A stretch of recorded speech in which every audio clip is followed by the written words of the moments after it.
Tema kita selama 1 tahun ini atau bahkan 5 tahun itu berbicara tentang align. Align itu apa? Align itu selaras. Align itu lurus, saudara. Ya, align itu disesuaikan dengan satu garis lurus. Nah, kehidupan kita, saudara, harus align. Hari ini saya ingin berbicara pada umumnya, pada biasanya ya, di AFGF di bulan Februari itu diajarkan tentang giving atau month of giving, bulan untuk memberi, jadi diajar. Nah, hari ini saudara, saya mau berbicara tentang memberi dengan sikap hati yang benar ya. Ini jangan ditayangkan dulu saudara ya, ini belum keluar. Jangan ditayangkan dulu, matiin dulu. Saya ingin berbicara saudara tentang keselarasan untuk kita itu mempunyai sikap yang benar di dalam memberi.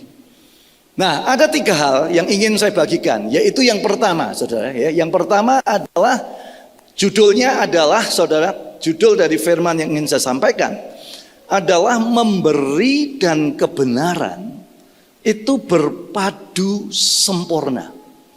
Memberi dan kebenaran berpadu sempurna. Ada orang yang memberi motivasinya nggak benar, gitu saudara. Dia pikir Tuhan itu bisa disuap. Kalau saya itu bisa memberi, itu pasti Tuhan senang. Kalau saya memberi, itu pasti Tuhan berkenan. Belum tentu saudara. Hari ini saya mau mengajarkan kepada saudara tentang keselarasan dan sikap hati yang benar. Mari kita lihat hal yang pertama. Keselarasan apa? Keselarasan antara memberi dan mendengarkan firman Tuhan. Anda bisa memberi, tapi saudara tidak pernah melakukan firman. Itu bisa. Mari kita baca ayat ini ya. Mari kita akan baca ayat ini bersama-sama. Jelas saudara? Jelas ya? Yuk kita baca. 2, 3. Jagalah langkahmu kalau engkau berjalan ke rumah Allah. Sampai di sini. Jaga langkahmu kalau engkau pergi ke rumah Tuhan. Seperti sekarang ini ya. Sekarang ini. Firman Tuhan berkata, yuk kita baca. Menghampiri untuk mendengar adalah lebih baik daripada mempersembahkan korban yang dilakukan oleh orang-orang bodoh. Jadi kalau saudara dengar firman, ya saudara datang ya, dengar firman itu lebih baik dari sekedar memberikan persembahan. Ada orang yang mempersembahkan, tapi dia nggak dengar-dengaran firman. Tapi orang yang dengar-dengaran firman, itu dia tahu bahwa persembahan adalah bagian dari ibadah. Itu ngerti. Ada orang yang memberi, tapi sikapnya nggak benar. Alkitab mencatat anaknya Adam, ini cerita sekolah minggu. Dua-dua mempersembahkan, namanya siapa? Anaknya Adam, saudara. Kain dan Habil. Ya, saudara tahu kan? Yang diterima persembahannya siapa? Habil. Kenapa yang diterima persembahannya Habil? Ada orang berkata, oh karena Kain membawa buah-buahan, terus Habilnya membawa domba. Saya rasa tidak begitu jawabannya. Buah sulung diajarkan membawa buah-buahan. Ya saudara ya. Kenapa? Mari kita lihat jawabnya di dalam Ibrani 11 ayatnya yang keempat. Saudara, mari kita lihat Ibrani 11 ayatnya yang keempat berbunyi demikian. Yuk kita baca bersama 2, 3. Karena iman, Habil telah mempersembahkan kepada Allah korban yang lebih baik dari korban Kain. Dengan jalan itu ia memperoleh kesaksian kepadanya bahwa ia benar. Karena Allah berkenan akan persembahannya itu, dan karena iman ia masih berbicara sesudah ia mati. Kenapa persembahannya itu diterima? Karena iman. Orang mempersembahkan itu wujud dari imannya kepada Tuhan. Orang memberi itu wujud dari kepercayaannya kepada Tuhan. Saudara, saya ingin katakan, saudara kalau beribadah ini harus bisa melibatkan iman saudara, rasa percaya. Waktu nyanyi dia, Christ is enough for me. Imanmu berkata, benar Tuhan. Yes. Ya. Karena kalau Anda memiliki Tuhan, cukup. Anda dengan memiliki Tuhan itu cukup. Karena begitu Anda memiliki Tuhan, Anda memiliki segala-galanya. Firman Tuhan berkata, kalau Allah di pihak kita, siapa yang bisa melawan kita? Jadi kalau Anda memiliki Tuhan, cukup. Karena dengan memiliki Tuhan, Anda sudah memiliki segala-galanya. Nah, demikian juga waktu kita itu mempersembahkan, itu bukan sekedar mempersembahkan, tapi wujud rasa syukur kita kepada Tuhan. Wujud iman kita. Wujud dari prinsip kebenaran. Mendengar firman itu lebih baik daripada sekedar memberikan persembahan. Sekali lagi, karena ada orang yang memberikan persembahan mempunyai motivasi yang salah. Dia pikir kalau dia memberi Tuhan itu Tuhan itu bisa disuap gitu. Saya masih ingat ya dulu waktu kita masih kecil, saudara, kalau kita nggak ke gereja, itu kita semua ya, aku titip kolektor ya. Titip kolektor. Pertanyaan saya ya, maaf ya. Emangnya Tuhan butuh kolektor kita? Tuhan tuh butuh, kamu kesini, dengar firman, itu lebih penting daripada kolektor. Amin, saudara? Amin? Saudara bisa mengaminkan, itu sikap yang benar. Sikap yang benar. Maria dan Marta, Tuhan ngomong, Maria yang dengar firman, itu sikap yang terbaik. Demikian juga kita, saya mau mengajarkan kepada saudara, saudara dengar firman, itu baik. Bukan sekedar persembahan sekali lagi. Karena ada orang yang memberikan persembahan, tapi dia nggak pernah dengar-dengeran dengan firman Tuhan. Beri persembahan, maaf ya, dosanya jalan terus. Memberikan sumbangan, tetapi nggak benar hidupnya. Mendukung gereja, tapi nggak benar hidupnya. Saudara, di dalam perjalanan sejarah gereja itu mengalami yang disebut Dark Age, abad kegelapan. Abad kegelapan yang benar-benar parah bagi gereja. Itu gereja menjual surat pengampunan dosa. Jadi keselamatan itu bisa dibeli. Saya maaf ya bicara ya.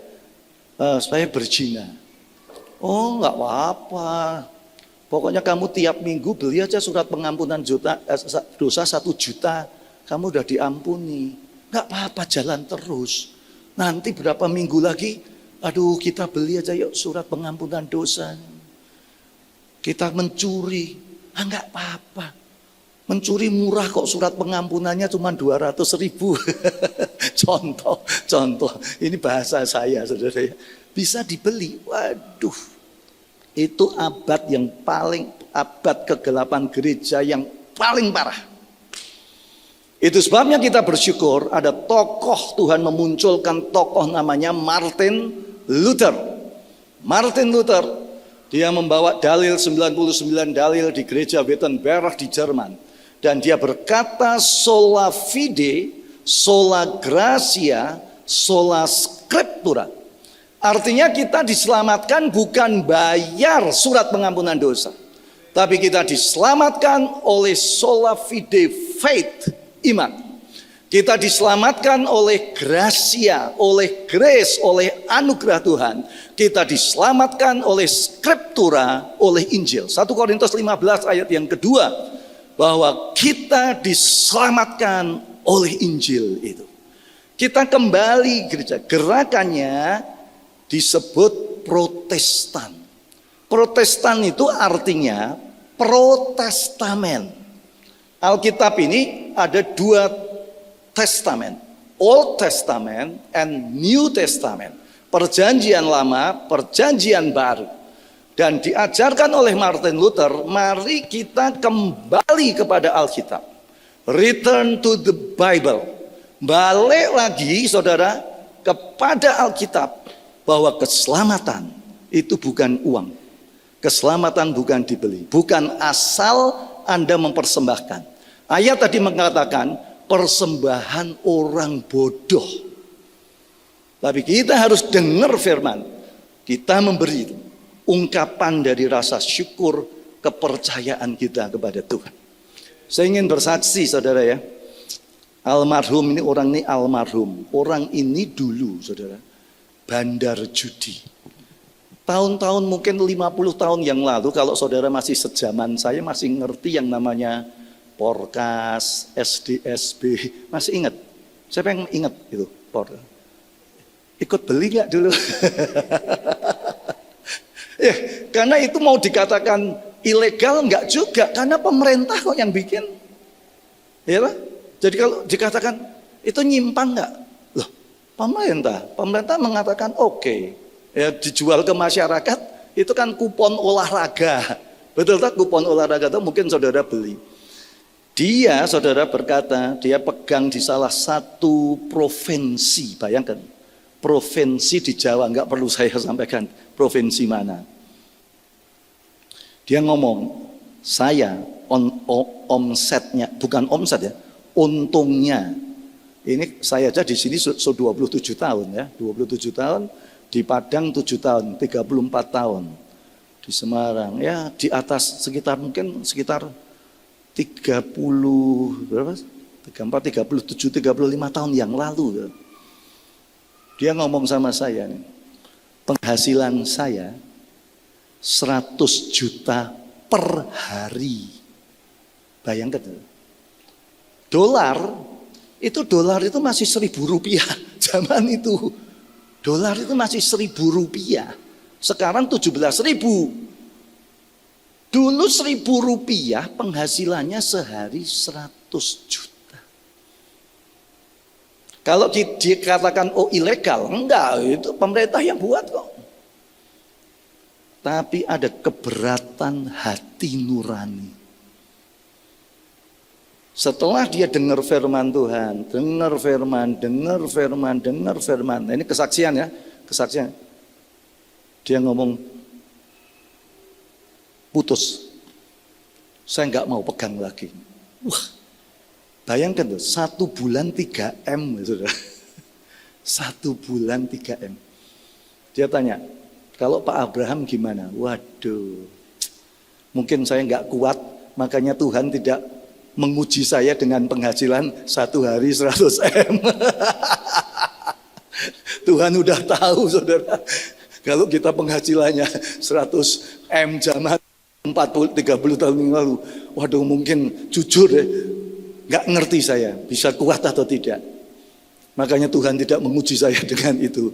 Jadi saudara, sudah syukuri kehidupan ini. Amin saudara. Mas, kenapa saya kalau saudara dikasih 1 hari 100M, langsung hari Minggu sudah nggak ke gereja saudara. Saudara udah jalan-jalan kemana-mana. Jadi syukuri aja dengan kehidupan kita saat ini. Amin saudara ya. Ya. Panggilan jadi hamba Tuhan. Ditinggal bisnis itu jadi hamba Tuhan, keliling untuk memberitakan Injil.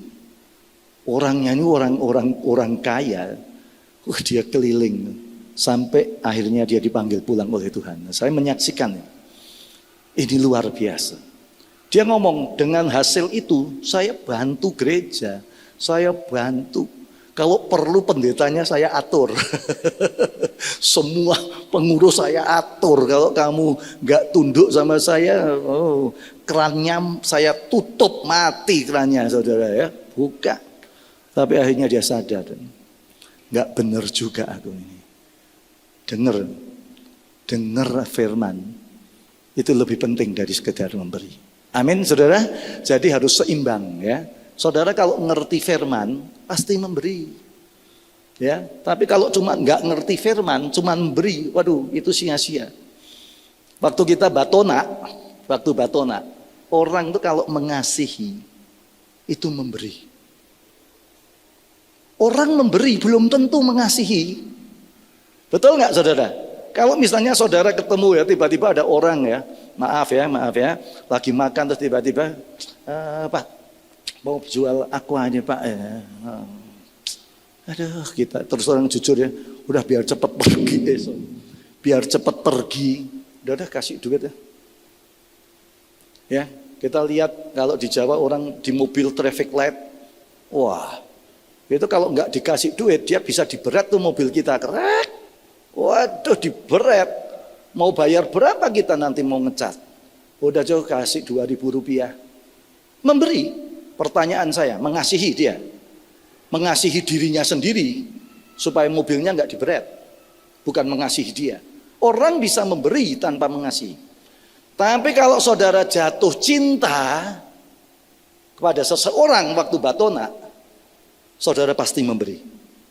Nggak mungkin toh kita mau makan, ini di sini ada rumah makan, BSS kamu bayar sendiri-sendiri. Soe, saudara ngomong gitu ya, koncudu ya, koncudu soe. Waduh, enggak. Jadi orang itu kalau mengasihi, kasih itu mendorong untuk memberi. Nah demikian juga kalau orang itu mengasihi Tuhan, ngerti firman, dia ngerti bahwa persembahan itu bagian dari ibadah. Firman Tuhan berkata, jangan engkau datang ke hadiratnya dengan tangan hampa. Itu ngerti kalau dia ngasihi Tuhan. Nah, maka dari itu saya mau mengajarkan kepada saudara, kalau kita memberi, kita harus mempunyai sikap yang benar sesuai dengan firman. Itu yang pertama. Yang kedua saudara, selaras antara apa? Memberi dengan ketaatan. Ya, dengan ketaatan. Mari kita lihat ayatnya. 1 Samuel 15 ayat 21 dan 22. Ini ceritanya orang Israel berperang melawan orang Amalek. Rajanya namanya Saul. Tuhan ngomong, tumpas orang Amalek. Habiskan semua, karena Tuhan yang punya otoritas hidup dan mati. Habisin semua dihabisin. Apa yang dilakukan oleh orang-orang Israel? Mari kita lihat ayat 21. Tetapi rakyat mengambil dari jarahan itu kambing, domba, dan lembu-lembu yang terbaik dari yang dikhususkan untuk apa saudara?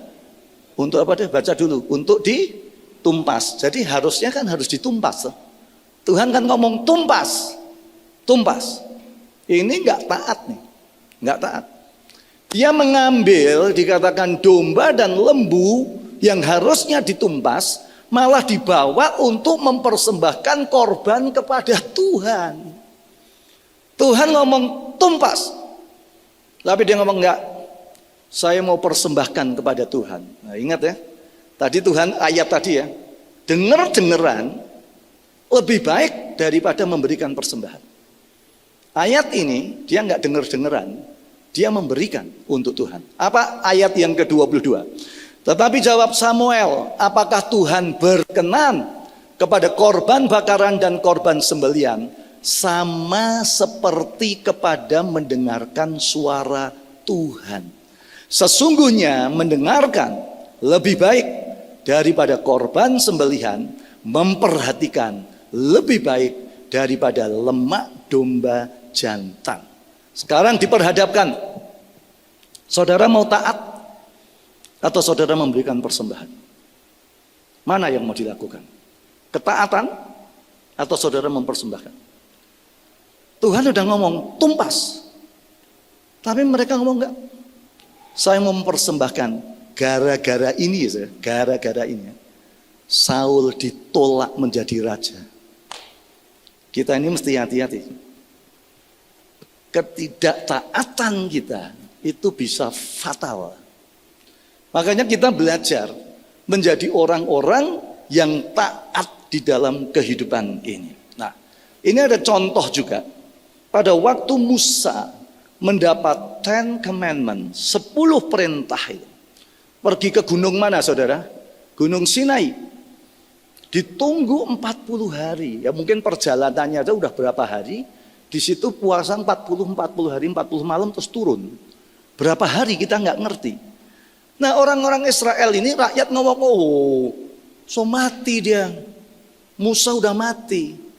Ngomong sama Harun, kita perlu pimpinan, bimbingan. Kita bikin apa saudara? Cerita sekolah minggu. Apa? Patung lembu yang terbuat dari emas. Waktu Musa dia mendengar suara gemuruh, wow, sukacita, kaget Musa. Loh, ini orang Israel ini sudah berubah ini. Dia udah nyembah anak lembu emas, dibanting, marahnya luar biasa.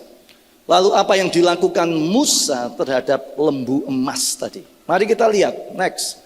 Di dalam Keluaran 32 ayat 20. Sesudah itu diambilnya anak lembu yang dibuat mereka itu, dibakar dengan api dan digiling sampai halus, kemudian ditabur ke atas air dan disuruhnya diminum oleh orang Israel.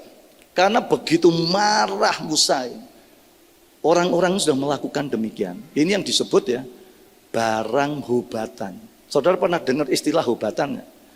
Barang hobatan itu bukan bahasa Indonesia, itu bahasa Melayu. Artinya barang-barang yang berkaitan dengan jimat, dengan perdukunan, dengan kuasa-kuasa gelap. Ya saudara ya, Musa ngomong harus dihancurkan. Barang-barang seperti itu harus dihancurkan. Ditumbuk, digiling, dibuang ke dalam air.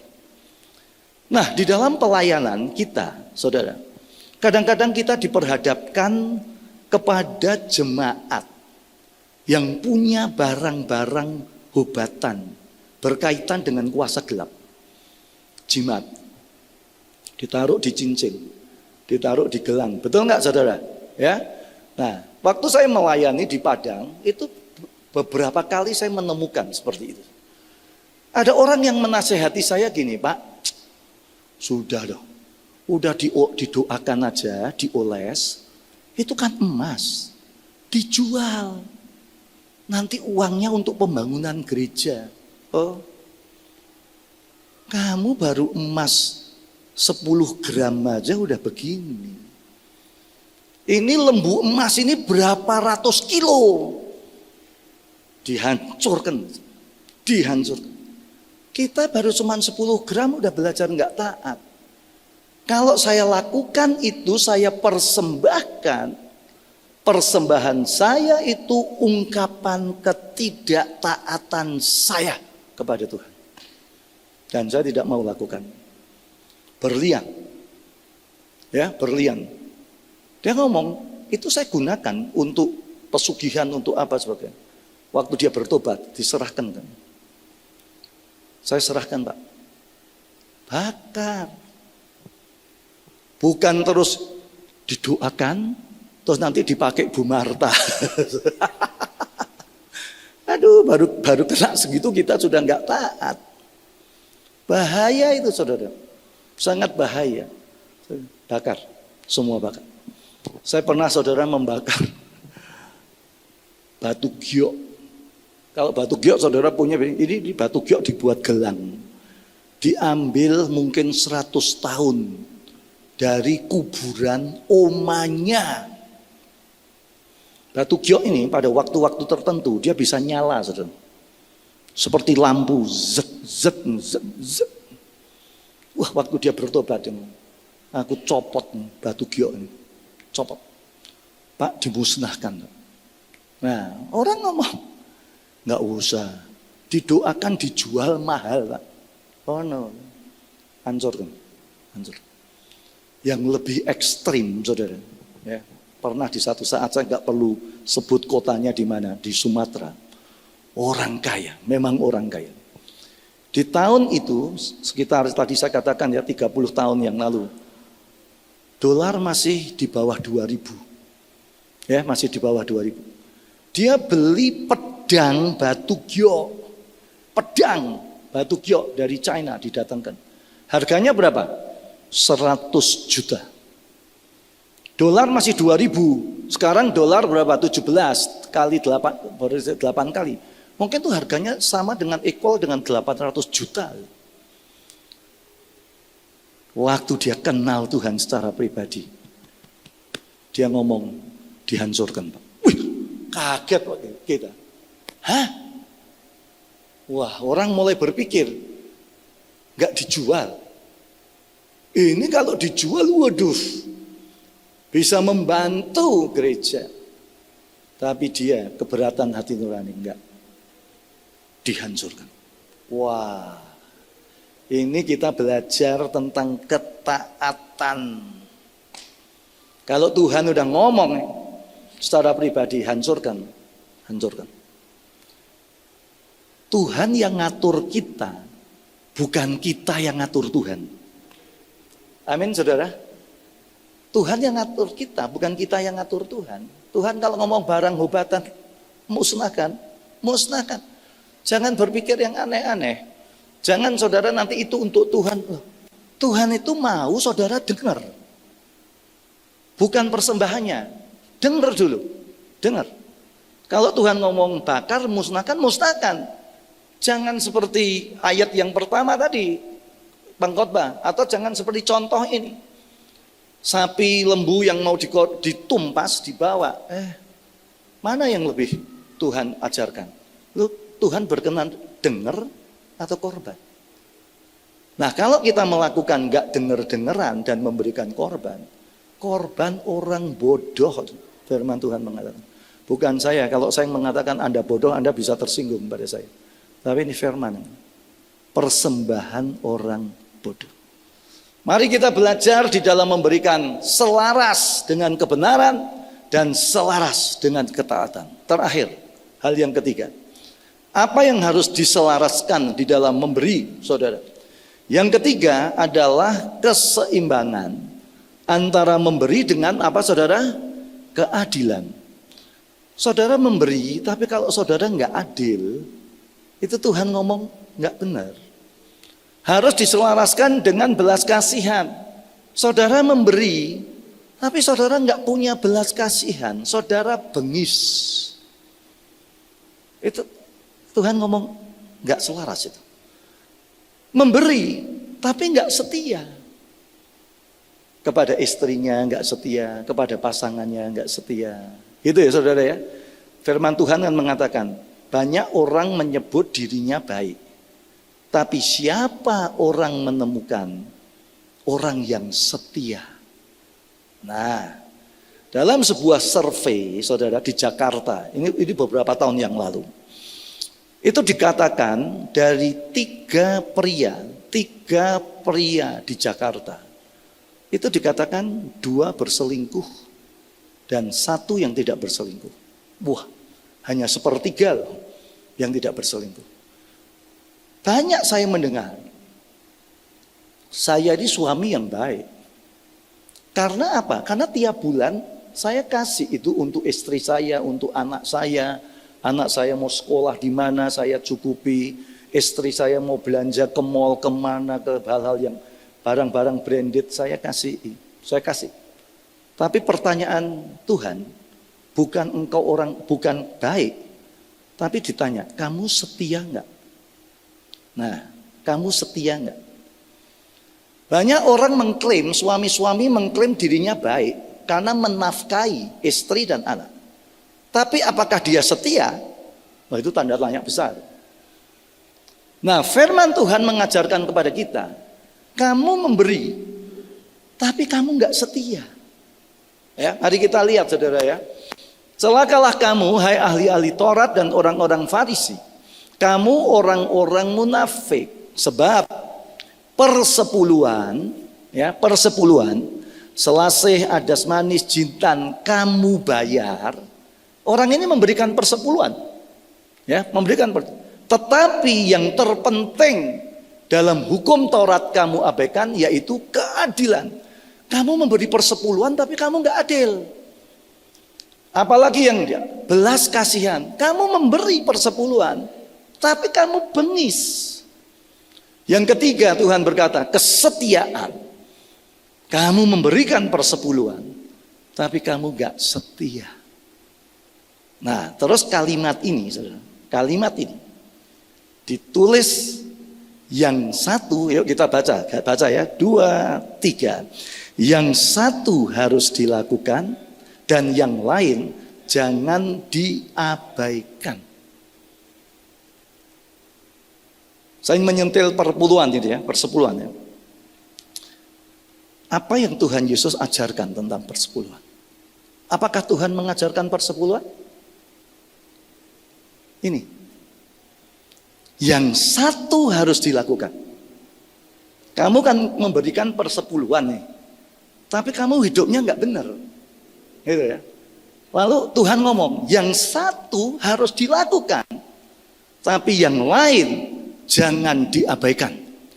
Belas kasihan jangan diabaikan. Keadilan jangan diabaikan, kesetiaan jangan diabaikan. Amin, saudara. Saudara bisa mengaminkan? Saya memberikan persepuluhan. Tadi malam, 2 malam yang lalu, istri saya bersaksi di care group tentang ini. Dan itu saya aminkan karena saya ngalami. Saya memberikan persepuluhan, tapi kadang-kadang saya nggak punya belas kasihan. Nah ini contoh ya, yang istri saya sudahlah, yang saya.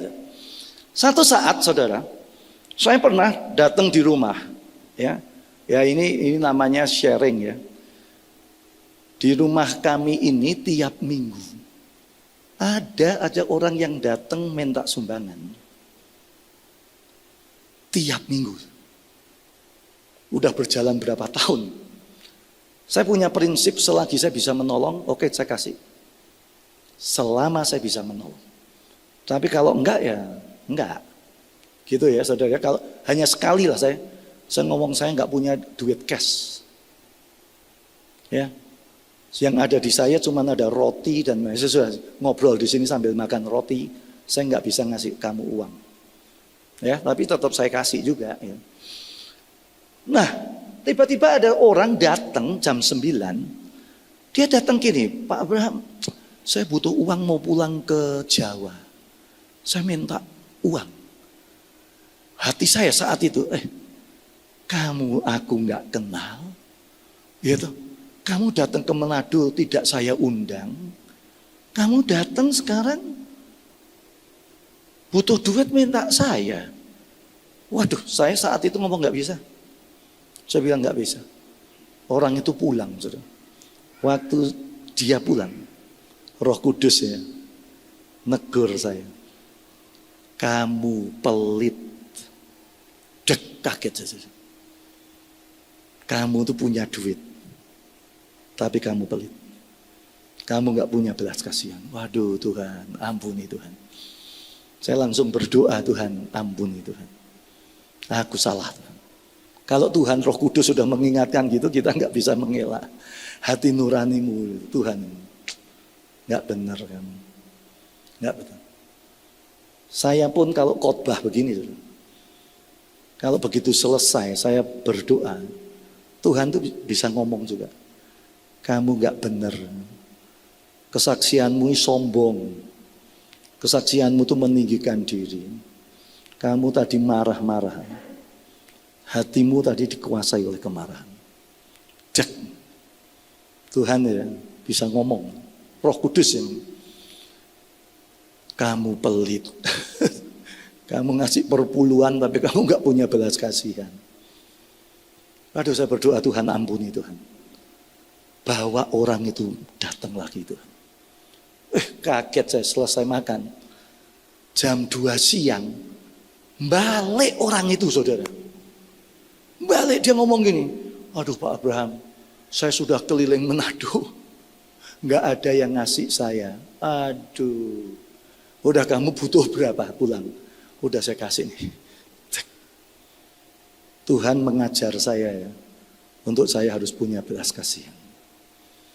Saya jujur pernah juga udah diajar begini, masih kadang-kadang nggak peka lagi.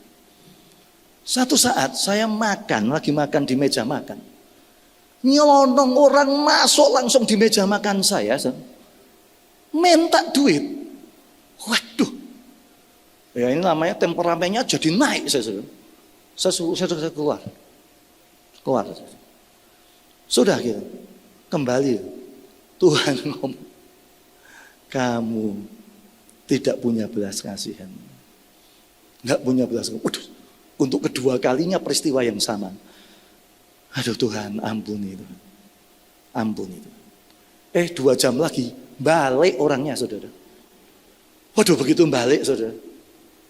Aku kasih. Itu sekitar sudah hampir 25 tahun yang lalu. Ya saudara, sekarang saya diajar. Ya sudahlah. Selagi kita bisa menolong, lebih baik kita menolong.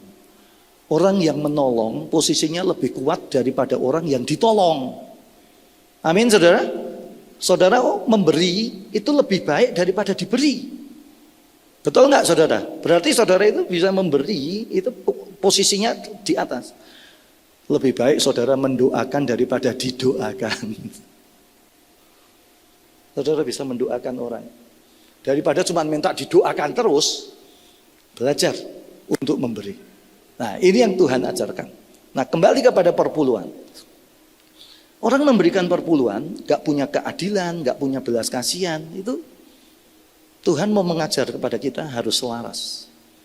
Yang satu harus dilakukan. Persepuluhan harus dilakukan. Karena itu adalah milik Tuhan. Secara singkat, yuk, mari kita lihat. Di dalam Matius 22 ayat 21. Kita baca bersama 2, 3. Jawab mereka, gambar dan tulisan kaisar. Lalu kata Yesus kepada mereka, berikanlah kepada kaisar apa yang wajib kamu berikan kepada kaisar, dan kepada Allah apa yang wajib kamu berikan kepada Allah. Pajak itu kepada pemerintah. Nah kepada Allah apa? Mari kita lihat di dalam Imamat 27 ayat 30. Yuk kita baca bersama 2, 3. Demikian juga segala persembahan apa saudara? Persepuluhan dari tanah, baik dari hasil benih di tanah maupun dari buah pohon-pohonan adalah apa saudara? Milik Tuhan. Itulah persembahan kudus bagi Tuhan. Ayat tadi, kamu lihat gambarnya siapa? Gambar kaisar, berikan kepada kaisar. Apa yang menjadi wajib kepada kaisar? Kaisar. Yang kepada Tuhan, Tuhan. Nah miliknya Tuhan itu apa? Miliknya Tuhan tadi kita lihat. Persembahan persepuluhan adalah milik Tuhan. Dan itu persembahan kudus bagi Tuhan. Perpuluhan itu bukan dari Taurat. Sekali lagi ya, bukan Taurat. 430 tahun sebelum Musa itu kan Taurat, ya, mulai Taurat itu Musa. 430 tahun sebelum Musa itu ada namanya Abram. Mari kita lihat di dalam Kejadian, saudara. Kejadian 14 ayat 18 sampai 20. Melkisedek Raja Shalom, gambaran tipologi Yesus Kristus. Raja damai, tidak berayah, tidak beribu, tidak berawal, tidak berakhir. Alfa Omega. Tipologi. Ia seorang imam Allah yang maha tinggi, lalu ia memberkati Abram. Katanya diberkati kiranya Abram oleh Allah yang maha tinggi pencipta langit dan bumi, dan terpujilah Allah yang maha tinggi yang telah menyerahkan musuhmu ke tanganmu. Lalu Abram memberikan kepadanya apa saudara? 1/10 dari semuanya. Inilah persembahan persepuluhan yang pertama dicatat di dalam Alkitab. Di dalam Kejadian. Bukan di dalam Taurat. Bukan. Pertama adalah Abram sendiri. Belum ada Taurat. Dia memberikan persepuluhan sebagai thanksgiving respon. Meresponi respon berterima kasih untuk dia menang berperang. Dan dia membawa jarahan-jarahan, keuntungan, blessing, berkat 1/10 dibawa kepada Tuhan. Nah demikian juga kalau saudara dapat blessing, gaji, berkat, promosi. Itu kan saudara ngomong dari Tuhan. Saudara jangan lupa untuk tahu mengucap syukur kepada Tuhan. Alkitab mengajarkan kepada kita tentang 1/10. 1/10 dari keuntungan kita. Ya, sekali lagi ya, 1/10 dari keuntungan kita. Saudara persembahkan kepada Tuhan sebagai persembahan kudus miliknya Tuhan. Hari ini saya tidak memaksa saudara. Khotbah saya hari ini bukan memaksa saudara kasih persepuluhan. No. Saya nggak mau saudara memberi under pressure, tekanan. Saya nggak mau khotbah saya menjadi spiritual abuse di dalam hidup saudara. Harus sadar. Semua orang harus sadar. Makanya anak-anak yang punya anak-anak dari kecil diajar. Anak saya ajar sejak kecil. Kalau saya kasih uang, saudara jajan, kamu harus tahu ya, dapat uang dari papi, itu 1/10 miliknya Tuhan. Ya, ini anak-anak diajar saudara ya. Didoakan, itu nanti kan pasti didoakan. Terus harus dikasih pengajaran tuh yang praktis tentang itu. Diajar sampai kuliah, sampai dia kuliah di luar negeri, dia bekerja. Saya selalu ngomong, kamu kalau dapat gaji jangan lupa. Ya, pernah di Korea, pernah di Taiwan, kuliah lagi tuh. Terakhir dia di sini dia udah kerja dengan perusahaan Korea. Kalau gajian, saya ngomong, kamu jangan lupa tuh, kasih untuk Tuhan. Terakhir dia jawabnya apa? Sudah Jo, tapi nggak usah kasih ingat sama saya. Udah tahu, saya udah tahu gitu. Tapi nggak usah ngingetin saya udah tahu. Karena dididik dari kecil. Kita harus belajar. Ya, sekali lagi, persepuluhan tidak bisa dipaksakan. Dan saya tidak memaksa saudara, enggak. Tapi saya mau ngajarin saudara. Sebagai penutup, mari kita lihat saudara, ya, kita lihat ya. Maleakhi 3 ayat yang ke-10. Maleakhi 3 ayat 10. Bawalah, yuk baca yuk. Bawalah seluruh persembahan persepuluhan itu ke dalam rumah perbendaharaan. Sampai di sini. Persembahan persepuluhan itu dibawa ke mana saudara? Rumah perbendaharaan. Di gereja kita, ya, saya sejak 27 tahun yang lalu, dulu Pastor Yoksin adalah staf saya. Ya, masih ingat ya? Semua saya ajarkan dengan baik. Begitu kita dapat persepuluhan kolektor, 10% harus diambil. Sekarang kita memberikan, kami di Manado memberikan 20%. Saya kalau ngajar persepuluhan, saya harus memberikan persepuluhan juga. Jangan mentang-mentang loh, saya kan hamba Tuhan. Ya. Saya menerima perpuluhan, no. Setiap saya menerima blessing, berkat, saya ngambil persepuluhan, saya taruh di rumah perbendaharaan gereja. Ya, kasih, belajar. Nah, itu berarti kita sebagai hamba Tuhan konsekuen. Jangan hamba Tuhan persepuluhan ke jemaat, dia sendiri nggak pernah ngasih. Ya, nggak boleh itu. Dia harus memberi, bawa ke persembahan persepuluhan. Persembahan persepuluhan minggu lalu, saya khotbahkan minggu lalu di Manado. Anda jemaat Manado, Anda harus ngerti. Persembahan persepuluhan itu bukan masuk kantong saya, tapi masuk ke kas gereja. Kas gereja yang tahu siapa? Ebi, ya ini ada adiknya, ada keluarganya di sini. Si Ebi itu saya angkat jadi bagian manajemen perbendaharaan. Dia tahu, saudara, dikelola di gereja, dibawa. Nah, sekarang ini banyak di sosial media ada tayangan-tayangan yang menyerang tentang persepuluhan. Saya gini ya. Saya amati semua yang diserang itu adalah tipikal gereja-gereja yang tertutup manajemennya. Tipikal dari gereja-gereja yang ya memang persepuluhannya, maaf ya, memang masuk ke pribadi pendetanya. Terus dilihat gaya hidupnya yang hedon. Wah, itu diserang oleh netizen. Tapi saya katakan kepada jemaat, saya tidak pernah malu dan tidak pernah takut untuk berbicara tentang persepuluhan. Karena persepuluhan yang saya ajarkan bukan masuk ke saya, tapi masuk ke rumah perbendaharaan gereja. Dan saya sendiri memberikan persepuluhan. Jadi saya tidak akan sungkan, tidak akan takut, tidak akan malu mengajar tentang persepuluhan. Nah, itu yang saya ajarkan juga kepada saudara di tempat ini. Saudara kalau bingung pengajaran yang baik keluar dari mimbar ini. Saudara gereja lokalnya kan di sini. Saudara dengar gembalanya yang di sini. Medsos itu bukan gembala saudara.